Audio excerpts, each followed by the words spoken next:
வணக்கம் நண்பர்களே, முக்கிய செய்திகளை இந்த பதிவில் பார்க்க போகிறோம். கவர்னர் ரவி அவர்கள் வெஸ்ட் பெங்காலுடைய கவர்னராக நியமனம் செய்யப்பட்டிருக்காருல்ல. திமுக உடன்பிறப்புகள்லாம் அப்பாடா இப்போதான் நிம்மதி அப்படின்னு நிம்மதி பெருமூச்சு விட்டுக்கு இருக்காங்க. அந்த பக்கத்து மமதா பானர்ஜி ஐயோ அப்படின்னு சொல்லிட்டு கதற ஆரம்பிச்சிருக்காங்க. லாஸ்ட் 5 இயர்ஸ் திமுகவை துவம்சம் பண்ணாரு ரவி அவர்கள். திமுக ரவி அவர்களுடைய பேரை கேட்டாலே அலற ஆரம்பிச்சிட்டாங்க. சட்டப்பேரவையில் தமிழக அரசாங்கம் தயாரித்த உரையை வாசிக்க மாட்டார் ரவி அவர்கள். ஏன்னா உண்மைக்கு புறமான பல ஸ்டேட்மெண்ட்ஸ் இருக்கு, வலுக்கட்டாயமாக பொய்யை திணிக்கிற மாதிரி இருக்கு அப்படிங்கிறதுக்காக ஆளுநர் உரையை வாசிப்பதை தவிர்ப்பார். அது மட்டும் இல்லாமல் கவர்னர் ரவி அவர்களுடைய ஒரு ஸ்பெஷாலிட்டி என்னன்னா, எந்த பகுதியில் அவர் வேலை செய்கிறாரோ அந்த பகுதியுடைய ரீஜனல் லாங்குவேஜை கற்றுக்க நினைக்கிறவர். 5 வருஷம் தமிழக ஆளுநராக ரவி அவர்கள் இருந்த காலகட்டத்தில் தமிழை ரொம்ப சரளமாக பேச பழகிக்கிட்டார். தமிழுக்கான ஒவ்வொரு வார்த்தைக்கான அர்த்தம் ரவி அவர்களுக்கு புரியுது. ஒவ்வொரு நிகழ்ச்சிகள்லையும் காசி தமிழ் சங்கமத்திலாம் நான் ஸ்டாப்பாக எந்த ஒரு பேப்பருமே இல்லாமல் தமிழில் பேசினார் ரவி அவர்கள். இப்போது கவர்னர் ரவி அவர்கள் வெஸ்ட் பெங்காலுக்கு கவர்னராக நியமனம் செய்யப்பட்டிருக்காருல்ல. இப்போ தமிழகத்திலிருந்து புறப்பட போகிறாரு.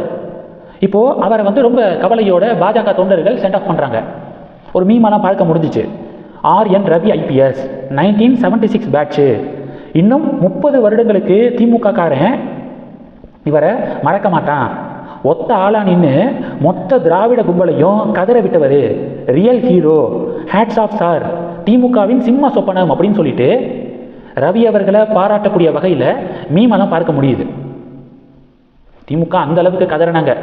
ஒரு முறை பார்த்தீங்கன்னா பட்டமளிப்பு விழாவில் கவர்னர் கலந்துக்கிட்டாரு. ஒருத்தங்க பார்த்தீங்கன்னா கவர்னர்கிட்ட இருந்து நான் பட்டத்தை பெற மாட்டேன் அப்படின்னு சொல்லிட்டு ஒரு கலாட்டா பண்ணாங்க. அவங்க பேர் ஜீன் ஜோசப்னு நினைக்கிறேன். கலாட்டா பண்ணாங்க. 2வது நிமிஷம் அண்ணாமலை பார்த்தீங்கன்னா அவங்க பார்த்தீங்கன்னா மாணவி கிடையாது, தமிழக மீடியாக்கள் மாணவி அப்படின்னு ஹைலைட் பண்ணுறாங்க. கவர்னரிடம் பட்டம் பெற மறுத்த மாணவி அப்படின்னு தலைப்பு செய்தி வெளியிட ஆரம்பிக்கிறாங்க. 2வது நிமிஷம் அண்ணாமலை ஒரு ரிப்போர்ட்டை ஷேர் பண்ணுறாரு. அவங்க மாணவி கிடையாது, திமுக பிரமுகருடைய மனைவி அப்படின்னு சொல்லிட்டு இந்த இன்சிடென்ட்லாம் நடந்துச்சு. ஓகே, இப்போது பாஜகவினர்களுடைய இந்த மீம்களை பற்றி நீங்கள் என்ன நினைக்கிறீங்க? மறக்காமல் கமெண்ட் பண்ணுங்கள். அந்த பக்கத்து வெஸ்ட் பெங்காலுடைய முதல்வர் மமதா பானர்ஜி இருக்காங்களே, அவங்க கவர்னர் ரவி அவர்கள் வெஸ்ட் பெங்கால் போய் சேர்றதுக்கு முன்னாடியே கிட்டத்தட்ட அழுக ஆரம்பிச்சிட்டாங்க. என்ன சொல்லியிருக்காங்க? அரசியல் சார்புடையவர் ரவி, பாஜகவின் நிகழ்ச்சி நிரலை நிறைவேற்றவே வெஸ்ட் பெங்காலுக்கு வராரு. கவர்னர் நியமனம் அப்படிங்கிறது ஸ்டேட் கவர்மெண்ட்டோட கலந்து ஆலோசித்து சென்ட்ரல் கவர்மெண்ட் முடிவெடுக்கணும். ஆனால் ரவி அவர்கள் கவர்னராக அப்பாயிண்ட் செய்யப்பட்டதை முன்கூட்டியே எங்ககிட்ட சென்ட்ரல் கவர்மெண்ட் டிஸ்கஸ் பண்ணலை. இது அப்பட்டமான அரசியலமைப்பு சட்ட விதிமீறல் அப்படின்னு முதல்வர் மமதா பானர்ஜி கதறி இருக்காங்க.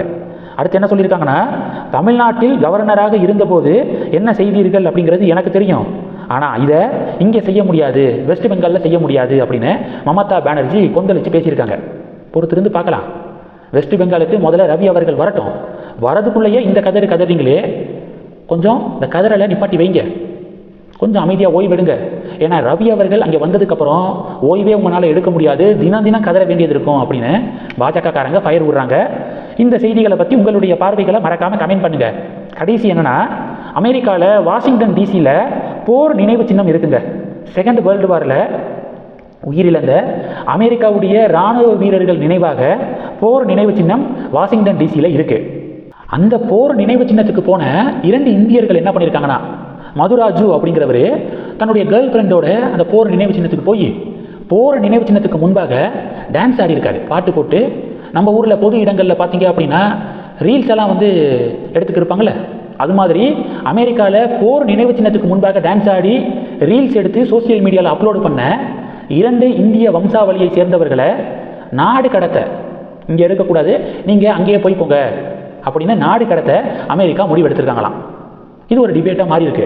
2 வகையான டிபேட்டு. முதல் டிபேட்டு, இதே போர் நினைவு சின்னத்தில் அமெரிக்கர்கள் இதை விட இவங்களாவது ஜென்டிலாக ஆடுறாங்க, ரொம்ப தவறான ஸ்டெப்பெல்லாம் கிடையாது. ஆனால் அமெரிக்கர்கள் பார்த்தீங்க அப்படின்னா மோசமாக புகைப்படங்கள்லாம் எடுத்திருக்காங்க. அதெல்லாம் சமூக வலைதளத்தில் லீக் ஆகிக்கு இருக்கு. அதுக்கு அமெரிக்கா வாயவே திறக்கலை. ஆனால் இந்தியர்களுக்கு எதிராக ஆக்ஷன் எடுக்கிறாங்க. ஆக்ஷன் எடுக்கட்டும், ஃபைனு இல்லை வார்னிங்கு இது மாதிரி ஏதாவது பண்ணியிருந்தால் பரவாயில்ல. ஆனால் நாடு கடத்த உத்தரவு அப்படின்னு சொல்லிட்டு செய்திகளை படிக்க முடியுது. இது முழுக்க அமெரிக்க ஏகாதிபத்தியத்துடைய இனவெறி, ரேசிசம் அப்படின்னு சொல்லிட்டு இப்போ ஒரு பஞ்சாயத்து நடந்துக்கு இருக்கு. இன்னொரு செட் ஆஃப் பீப்புள் என்ன சொல்கிறாங்கன்னா, படிக்க போனால் அதை மட்டும் பார்க்கணும்.